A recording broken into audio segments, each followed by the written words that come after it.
Hello friends, welcome to रोशन की class YouTube channel. आप सभी का आज की इस वीडियो में एक बार फिर से बहुत बहुत स्वागत है।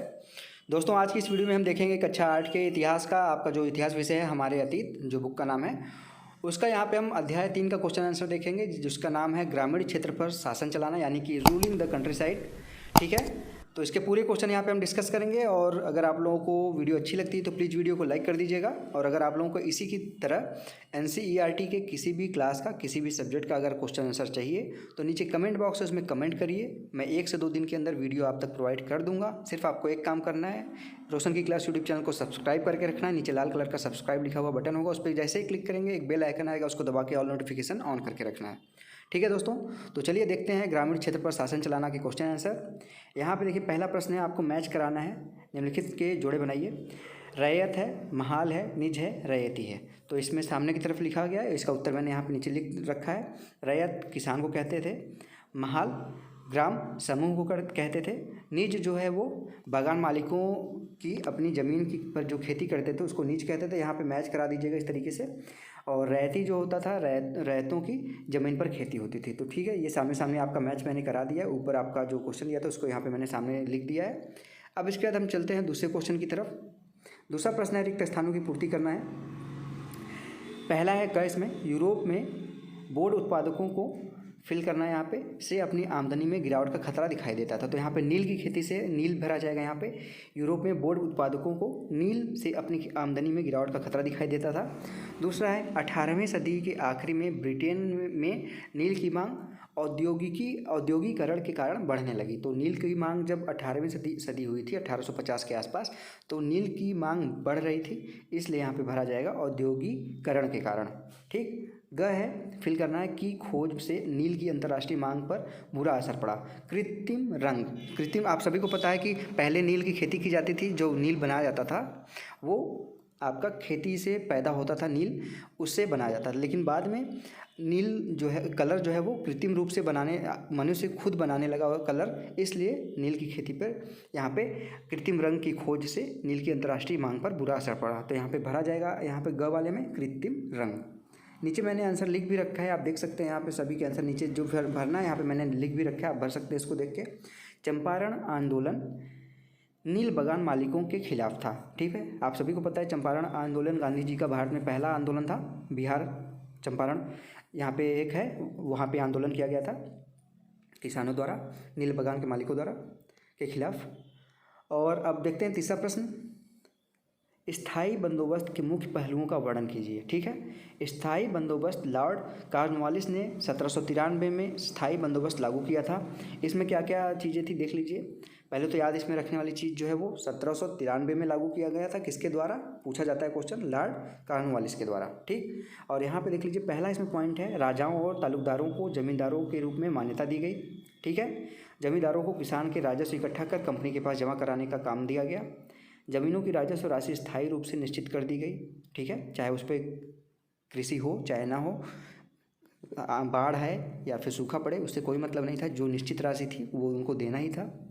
ठीक, चौथा पॉइंट था, किसानों से भूमि संबंधी अधिकार छीन लिए गए, जिससे किसान जमींदारों की दया पर निर्भर हो गए, वे अपनी ही ज़मीन पर मजदूरों की तरह काम करने लगे। ठीक है, ये सारे 4 पॉइंट थे, इसको देख लीजिएगा आप लोग।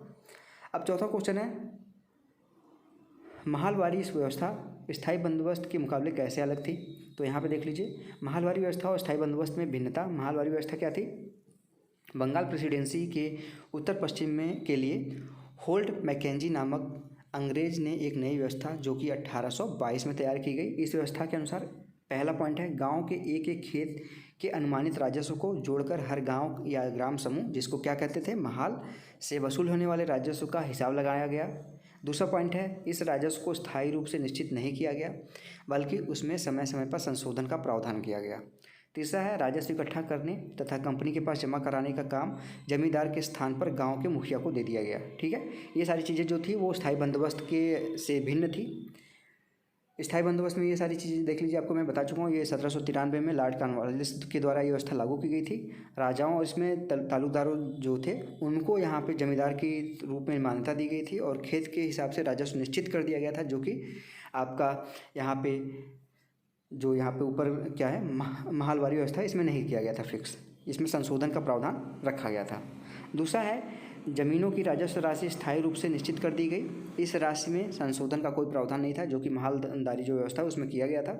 तीसरा है राजस्व इकट्ठा करने तथा कंपनी के पास जमा करने का काम जमींदार को दिया गया था, जो कि मालदारी व्यवस्था में वहाँ के जो मुखिया थे उनको दिया गया था। पाँचवा क्वेश्चन है राजस्व निर्धारण की नई मुनरो व्यवस्था के कारण पैदा हुई 2 समस्याएं बताइए। मुनरो व्यवस्था के कारण पैदा समस्याएं, पहला, जमीन से होने वाली आय को बढ़ाने के चक्कर में राजस्व अधिकारियों ने बहुत ज़्यादा राजस्व तय कर दिया। किसान राजस्व नहीं चुका पा रहे तथा गांव छोड़कर भाग रहे थे। दूसरा, मुनरो व्यवस्था से अफसरों की उम्मीद थी कि यह नई व्यवस्था किसानों को संपन्न उद्यमशील किसान बना देगी, लेकिन ऐसा नहीं हुआ। जब आप उनके ऊपर ज़्यादा कर लगा देंगे और किसान उतना ही खेत उसके पास है, उस पर उतनी ही खेती करेगा, तो कहाँ से ज़मींदार बन पाएगा। आप समझ सकते हैं, कमाई उतनी हो रही है, उनको ज़्यादा पैसा देना पड़ रहा है, तो वो तो किसानी में छोड़ ही देंगे।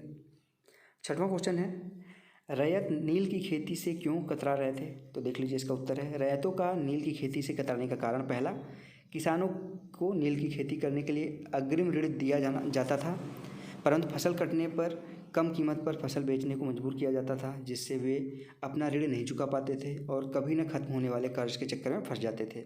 दूसरा, बागान मालिक चाहते थे कि किसान अपने सबसे उपजाऊ खेतों पर नील की खेती करे, लेकिन किसान नहीं करता था ऐसा।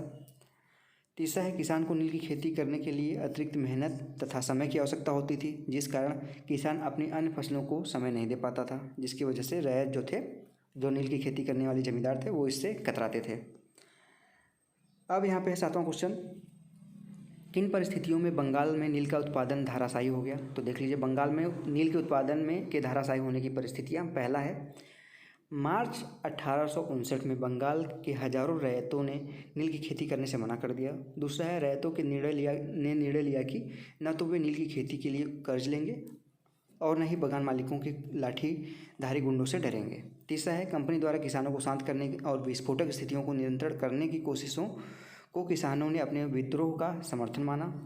चौथा है नील उत्पादन व्यवस्था की जांच करने के लिए बनाए गए नील आयोग ने भी बागान मालिकों को जोर जबरदस्ती करने पर का दोषी माना और आयोग ने किसानों को सलाह दी वे वर्तमान अनुबंधों को पूरा करें, यानी कि जो अभी उनका जो प्रेजेंट टाइम में जो किसी ज़मींदार से अनुबंध है उसको पूरा कर ले, उसके बाद आगे से वे चाहें तो नील की खेती करना बंद कर सकते हैं। इस प्रकार बंगाल में नील का उत्पादन धाराशायी हो गया, मतलब समाप्त हो गया। आठवां क्वेश्चन है चंपारण आंदोलन और उसमें महात्मा गांधी की भूमिका के बारे में जानकारी इकट्ठा करें। देख लीजिए, इसके बारे में यहाँ पे बताया गया है। अफ्रीका से वापसी के बाद गांधी जी चंपारण के नील उत्पादक किसानों के बीच अपनी समस्याओं को जानने के लिए पहुँचे। अब आपको यहाँ पे बता दूं मैं कि जो अफ्रीका से गांधी जी वापस आए थे वो कब आए थे, वो आए थे 1915 ईस्वी में। ये भी इंपॉर्टेंट क्वेश्चन है। गांधी जी अफ्रीका से भारत वापस कब आए थे, तो 1915 में आए थे। उसके बाद आपसे पूछ सकता है यहाँ पे कि जो चंपारण आंदोलन हुआ था वो कब हुआ था, तो यहाँ पे चंपारण आंदोलन हुआ था 1917 में। ठीक, गांधी जी नील उत्पादक किसानों के विरोध को अपना समर्थन दिया। गांधी जी भारत में अपना पहला सत्याग्रह चंपारण से शुरू किया, जो कि नील उत्पादक किसानों के समर्थन में बागान मालिकों के विरुद्ध था, जैसा कि मैंने आप लोगों को बता दिया है। सरकार ने दमनकारी नीति अपनाई और गांधी जी को गिरफ्तार कर लिया। अंत में सरकार को झुकना पड़ा, चौथा पॉइंट है, और नील उत्पादक किसानों की जीत हुई तथा गांधी जी के सत्याग्रह का प्रयोग सफल रहा। अब 9वां क्वेश्चन है, यहाँ पे देखिए, भारत के शुरुआती चाय या कॉफ़ी बागानों का इतिहास देखें। ध्यान दें कि इन बागानों में काम करने वाले मजदूरों और नील के बागानों में काम करने वाले मजदूरों के जीवन में क्या समस्याएं या फ़र्क हैं।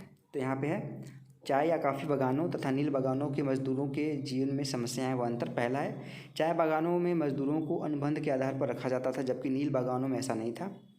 दूसरा है चाय या कॉफ़ी बागानों में पूरे वर्ष काम होता था, जबकि नील बागानों में फसल कटाई व बुआई के समय अधिक काम होता था। तीसरा है चाय या कॉफ़ी बागानों में मजदूर अनुबंध की अवधि के दौरान बागानों के से बाहर नहीं जा सकते, जबकि नील बागानों में ऐसा नहीं होता था, वो बाहर जा सकते थे। तो ये था दोस्तों आज का क्वेश्चन। आपको आशा करता हूँ आज के क्वेश्चन आंसर अच्छे लगे होंगे। अगर आपको वीडियो समझ में आई है, आप लोगों को क्वेश्चन आंसर याद हुए हैं, तो प्लीज़ इस वीडियो को लाइक करना मत भूलिएगा।